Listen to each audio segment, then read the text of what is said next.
होते रहे। करते करते दुनिया कलह कलेश युगी बन गई। कलयुगी दुनिया में इतने कलह क्लेश बढ़ते हैं कि सब दुखी हो जाते हैं, अशांत हो जाते हैं। तो देखो, इन देहधारी धर्म पिताओं के आने से पहले भारत में अद्वैत राज्य था।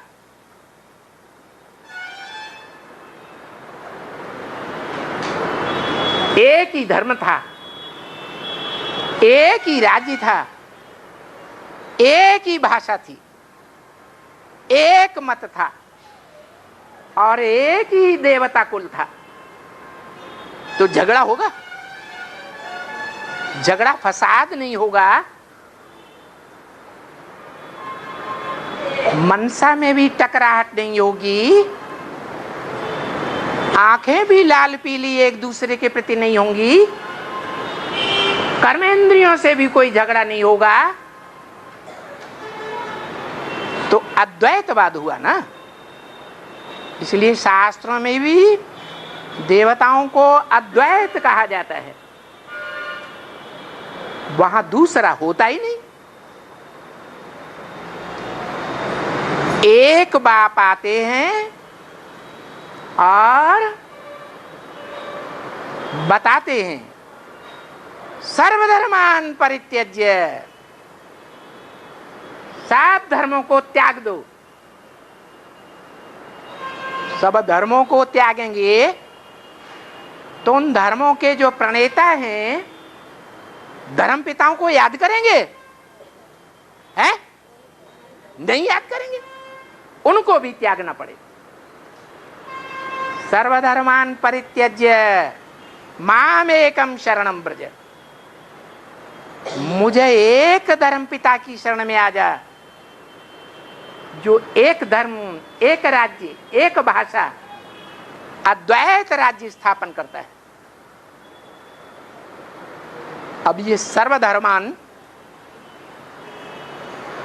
सब धर्म कौन से युग में होते हैं? द्वापर युग में तो नहीं होते सब धर्म।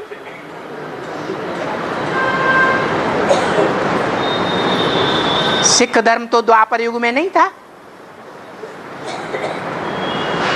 ये आर्य समाजी तो द्वापर युग में नहीं थे। तो देखो, सब धर्म तो कलयुग के अंत में ही पनपते हैं। जिन सब का विनाश करा देता हूं और एक सद्धर्म की स्थापना करता है।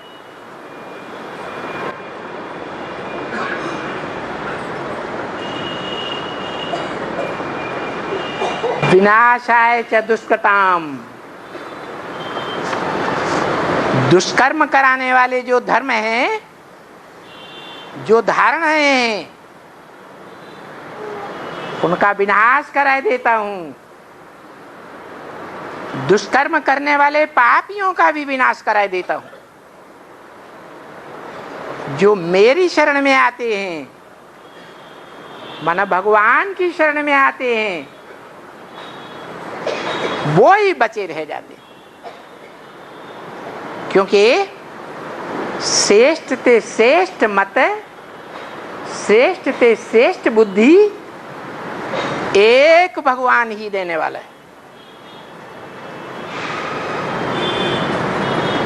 सत्य बात एक ही सच्चिदानंद सुनाने वाला है। और तो इस दुनिया के 500-700 करोड़ मनुष्य मात्र भी सब नंबरवार झूठे हैं। झूठे होने के कारण उनके आने के बाद ये दुनिया कैसी बन जाती है? झूठ खंड बन जाती है।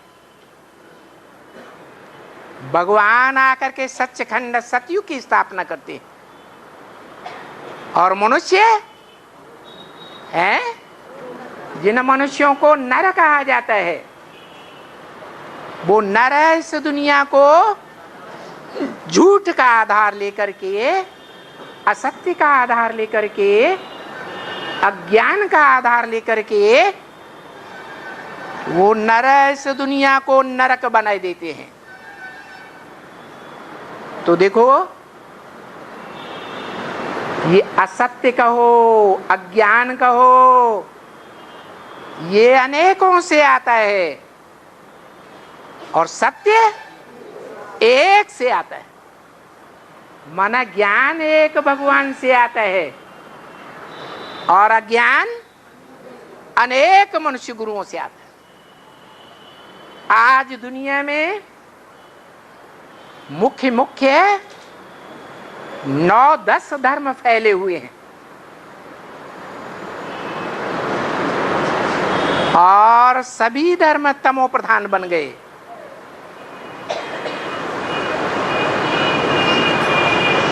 जब सब धर्म तमो प्रधान बन जाते हैं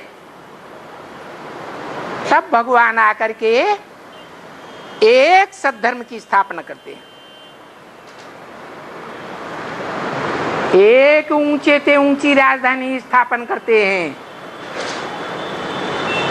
जिसे सूर्यवंशी राजधानी कहा जाता है।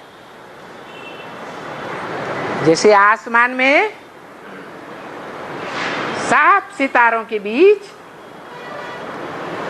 ग्रहों उपग्रहों के बीच, नक्षत्रों के बीच सबसे ऊंचा कौन है? सूर्य। वो जड़ सूर्य है, वो आसमान के जड़ सितारे हैं और भगवान चैतन्य ज्ञान सूर्य है। और तुम बच्चे चैतन्य सितारे हो, इस धरती के सितारे। ऐसे तो 500-700 करोड़ मनुष्य आत्माएं सभी भगवान का ज्ञान नंबरवार लेकर के मुक्ति को प्राप्त करती हैं। परंतु तुम बच्चे जो भगवान के सन्मुख बैठ करके पढ़ते हो, पढ़ाई को धारण करते हो, प्रैक्टिकल जीवन में धारण करते हो, वो मुट्ठी भर थोड़े से बच्चे, वो ऐसे सितारे हैं, दिन के सितारे हैं, जो अपनी ज्ञान की रोशनी को ईश्वर ज्ञान सूर्य में मर्ज कर देते हैं। अपना नाम बाला नहीं करते हैं।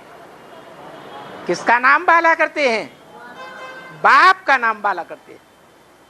इसलिए भारत में ये परंपरा चलती आती है।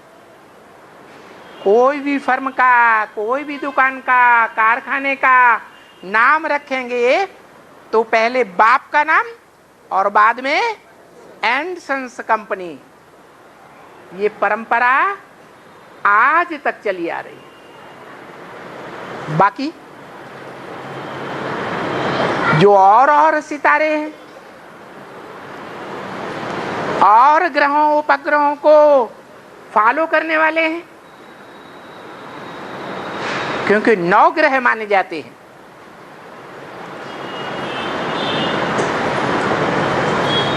देवता धर्म की आत्माएं भी द्वैतवादी द्वापर युग से इब्राहिम के आने के बाद अपन को हिंदू समझ लेते हैं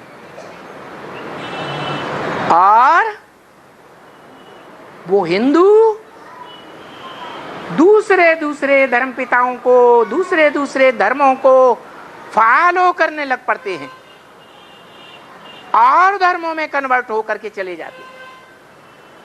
इसलिए हिंदुओं की संख्या कम हो जाती है और दूसरे धर्म वालों की संख्या बहुत बढ़ जाती है। तो देखो, इस दुनिया में और धर्मावलंबियों का बहुत बड़ा संगठन हो जाता है और भारतवासी थोड़े रह जाने के कारण कमजोर पड़ जाते हैं।